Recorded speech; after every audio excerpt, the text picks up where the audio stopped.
Morning म्हणतो, शुभ प्रभात किंवा शुभ सकाळ म्हणत नाही. मी म्हणते.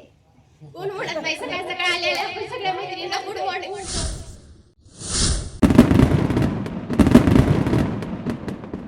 याच्यानंतर कांबळे प्रज्ञा प्रदीप. आजच्या तरुणाईला संस्कृतीचा विसर पडलेला आहे असं तिचं पण म्हणणं आहे. बघूया ती कशा पद्धतीनं मांडते.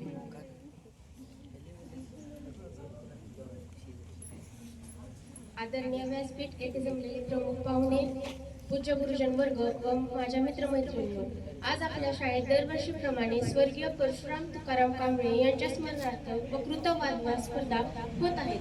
तर या स्पर्धेमधला मी विषय मांडत आहे, आजच्या तरुणाईला संस्कृतीचा विसर पडला आहे.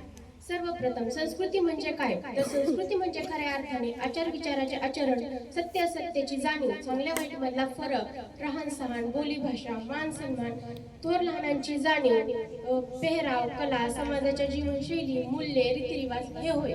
भारत आणि भारतीय संस्कृती खूप महान आहे, हे सर्वांना माहीत आहे.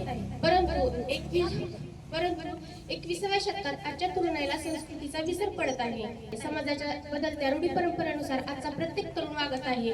त्यामध्ये जास्तीत जास्त पाश्चात्य संस्कृतीचा वापर होताना दिसतो. आपल्या भाषेत त्याला मॉडर्न फॅशन वगैरे शब्द आहेत. आताच्या काळात संस्कृती आणि तरुणाई यांच्यातील नाते एका वेगळ्याच वळणावर आहे. संस्कृती ही फक्त देखाव्याचा भाग बनला आहे. ती दिसण्यावर व दिखाव्यावर जास्त आधारित आहे. त्याला आपण संस्कृतीचा देखावा सुद्धा म्हणू शकतो. आजचे युग हे डिजिटल युग आहे. या डिजिटल युगात आजची तरुणाई एका नव्या जगात वावरते. सोशल मीडिया त्यांच्या व्यक्तिमत्वाचा भाग बनला आहे. त्या आभासी दुनियेला सर्वस्व मानायला लागलेली आहे. इंस्टाग्राम, फेसबुक सारख्या ऍपच्या आहारी गेली आहे. कोणताही नवीन ट्रेंड आला की त्यावर वेगवेगळ्या रील्स बनवणे व लाईक आणि फॉलोची वाट पाहणे.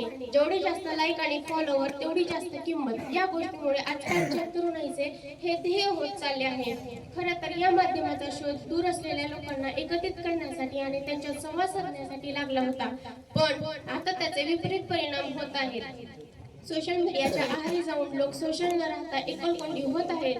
त्यामध्ये जास्तीत जास्त तरुणाई गुंतलेली आहे. एवढी गुंतली की त्यांना आपल्या संस्कृतीचे भान राहिले नाही. आजच्या तरुणाईला सण म्हणजे काय हे सुद्धा माहित नाही. समाजात एकता, आनंद आणि सकारात्मकता आणणारी परंपरा, घरातील आनंद, सगळ्यांनी मिळून केलेले उपक्रम आणि देवादेवाशी जोडलेले अध्यात्म म्हणजे सण. पण हे सण आता इव्हेंट्स बनले आहेत. पूर्वी सणाला नातेवाईक एकत्र येत असत. आता एकत्र येणे हे गप्पा मारण्यापेक्षा ग्रुप सेल्फी काढण्यापुरते उरले आहे आणि सोशल मीडिया पोस्ट पुरते मर्यादित राहिले आहे. आजच्या तरुणाईमुळे सणांमधला साधेपणा जाऊन तिथे भव्यता आणि दिखावा आला आहे. आजची तरुण पिढी सण उत्सवापेक्षा Valentine Day, Halloween, Black Friday सारख्या पाश्चात्य संकल्पनाकडे अधिक आकर्षित होत आहे. तसेच आजच्या तरुणाईचा पेहरावामध्ये सुद्धा खूप बदल झालेला आहे. पाश्चात्य पेहरावाच्या नावाखाली अंग प्रदर्शन चालू आहे. तसेच खाद्य संस्कृती सुद्धा बदलली आहे. आजच्या तरुण पिढीला पारंपरिक पौष्टिक पदार्थ आवडत नाही. त्याऐवजी त्यांना पिझ्झा, बर्गर सारखे पदार्थ जास्त आवडतात. त्यामुळे केवळ त्यांचे आरोग्यच बिघडत नाही तर आपली अन्नाप्रती असलेली कृतज्ञतेची भावनाही बदलते. आजच्या तरुणाईला मोबाईल बघितल्याशिवाय जेवण जात नाही. मग ही आहे का आपली संस्कृती? पूर्वी लोक जेवण करत असताना श्लोक म्हटले जायचे, पण आताची संस्कृती मोबाईल मध्ये गुंग आहे. मोबाईल पुढे त्यांना काहीच दिसत नाही. आजच्या तरुण पिढीला या माध्यमामुळे आपली मैदानी परंपरा सुद्धा विसरलेली आहे. पूर्वी मैदानावर खेळ खेळले जायचे, पण मोबाईलच्या माध्यमामुळे या मैदानी खेळाऐवजी मोबाईल गेमिंगवर त्यांचा जास्त भर दिसतो आहे. तसेच आजची तरुणाई आपल्या बोलीभाषेचा गोडवा विसरलेली आहे. इंग्रजी बोलणे स्टेटस सिम्बॉल मानले जाते. मी असं नाही म्हणत की इंग्रजी बोलणे सोडून द्या, पण त्यामुळे जो आपल्या बोलीभाषेचा गोडवा विसरत आहे त्याचं काय? आता तुम्हीच बघा ना, आपल्याला जर कोणत्या व्यक्तीला सकाळच्या शुभेच्छा द्यायच्या असल्या तर आपण गुड मॉर्निंग म्हणतो, शुभ प्रभात किंवा शुभ सकाळ म्हणत नाही. मी म्हणते.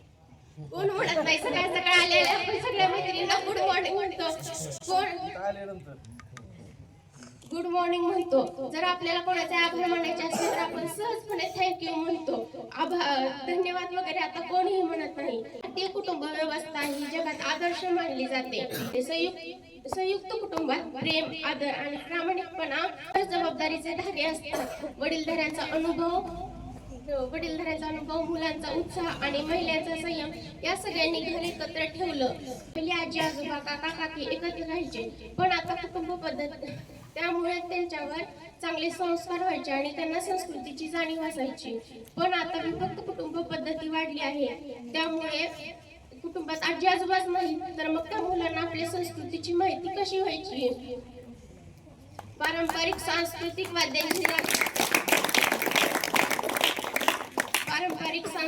वाद्यांची जागा काटाळ्या बसणाऱ्या डीजे सिस्टीमने घेतली आहे. आज प्रत्येक कार्यक्रमामध्ये, मग ते लग्न समारंभ असो वा कोणत्या महान नेत्याची जयंती असो, आजच्या तरुणाई वेगवेगळ्या नेत्यांची जयंती साजरी करते. मग ते छत्रपती शिवाजी महाराजांची असो, डॉक्टर बाबासाहेब आंबेडकरांची वा छत्रपती संभाजी महाराजांची. जयंती ही फक्त एन्जॉय म्हणून साजरी केली जाते. मोठमोठे डीजे लावले जातात, मद्यपान करून नाचणं किंवा भांडण करणं असे प्रकार घडतात. त्यामध्ये जास्तीत जास्त तरुणाईचा जोर आहे. हा आनंदाचा उत्सव नसून शक्ती प्रदर्शनाचा भाग बनला आहे. आजच्या तरुणाईला संस्कृती जपण्यापेक्षा तो लोकप्रिय कसा होईल, त्याच्याकडे प्रत्येकाचे लक्ष कसे वेधले जाईल याचा प्रयत्न करतोय. स्पर्धात्मक युग आणि भौतिक सुखांच्या हव्यासापोटी प्रामाणिकपणा, आदर, संयम यासारखी मानवी मूल्ये मागे पडत चालली आहेत. आजकालच्या तरुणाईसाठी संस्कृती ही देखाव्याचा भाग बनली आहे. संस्कृती जोपासणे तर सोडाच, पण त्यामागे विद्रुपता समोर चालली आहे. तरुणाई हे देशाचे भविष्य आहे, त्यांच्याच हातात देशाचे सर्वस्व आहे. पण आजची तरुणाई संस्कृतीला विसरत आहे असे मला वाटते. एवढे म्हणून मी माझे 2 शब्द संपवते.